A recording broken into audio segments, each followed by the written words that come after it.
Amina. Habari ya ibada ni nzuri.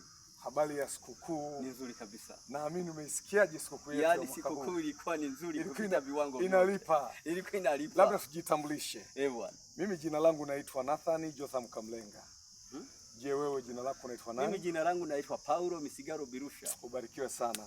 Nimefurahi kukutana na wewe kabisa kwenye Pasaka ya namna hii. Yaani Mungu ni mwema. Kati ya Pasaka nzuri hata ya mwaka huu imekuwa nzuri. Yaani kabisa. Yaani huyu Yesu ni wa ajabu mno. Yaani umejisikiaje kwenye Pasaka hii mtumishi wa Bwana? Yaani mimi nimejisikia vizuri. Nimekuwa na furaha. Kwa sababu nimekumbuka ukombozi. Yesu alikubali kutukomboa. Yaani duniani sijaona hata mwingine hata mmoja awezaye kutoa nafsi yake kwa ajili ya ukombozi wa watu. Hakika. Yaani ndugu yangu, ni kweli umenikumbusha. Watu wa nyuma kule, wana wa Israeli wale walikuwa ili Pasaka iende vizuri, mara wanachinja wanyama, damu zinamwagika, na ndio wanapata ukombozi. Lakini sisi mtu mmoja akajitoa akafa kwa ajili yetu. Hakika ni Pasaka nzuri. Yaani hakika ni Pasaka nzuri. Yaani duniani hayupo hata mmoja. Ninaamini Yesu alichokifanya ni kikubwa katika maisha yako. Kipi ambacho umekiona kwamba amekitengeneza kwa ajili yako? Kwanza ameniokoa. Huo ni muujiza wa kwanza, wokovu.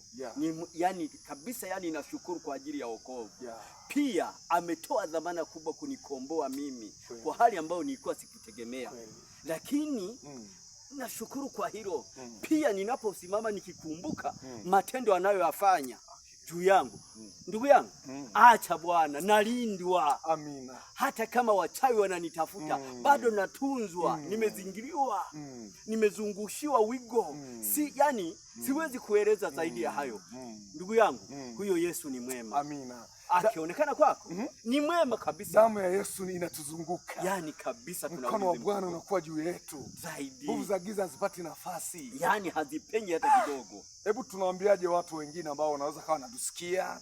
Yaani mimi ninachoweza kusema, watu kama wangelikuwa wanatusikia na kutuona jinsi tulivyo, tulivyo na mng'ao, furaha yetu tulivyo, habari ya Kristo, kwanza wangekumbuka kwamba hivi huyu mtu anayemtafuta watu wote dunia nzima ni mtu wa namna gani. Wakigundua walitakiwa watengeneze mabadiliko. Mabadiliko wanayotakiwa wafanye ni kutubu dhambi. Ukitubu dhambi umemaliza yote. Pasaka yako inakuwa nzuri. Yaani Pasaka inakuwa nzuri. Halafu maisha yako yanakuwa mazuri. Yaani maisha yako siku zote ni mema. Familia inakuwa nzuri. Kabisa, hakuna ugomvi. Yaani kabisa ni amani. Hata kama ni ndani ya familia ukiwa na mke ni amani tupu. Vitu vya kuepuka. Yaani kwenye Pasaka ili ujilinde, unapaswa kujilinda na mambo mengi. Kwanza usiwe mzinzi, usiwe mrevi, kabisa. Yani hata ukahaba uchafu wa aina yoyote, achilia mbali. Ukiutupa huko umemaliza. Yesu anatusafisha upya. Yani utakuwa mpya siku zote. Jamani, kama unatusikiliza mahali popote ulipo, huyu anaitwa Paulo, mimi naitwa Nathan. Tunajisikia vizuri kwa Pasaka hii ya mwaka huu, kwamba Mungu ametupa hali hewa nzuri, lakini furaha yetu ni kwamba ametuokoa. Kabisa. Bwana apokee sifa zetu na utukufu. Yaani aendelee kutukuzwa na yeye milele na milele. Amina. Amina. Amina. Amina. Amina. Kabisa inafurahisha.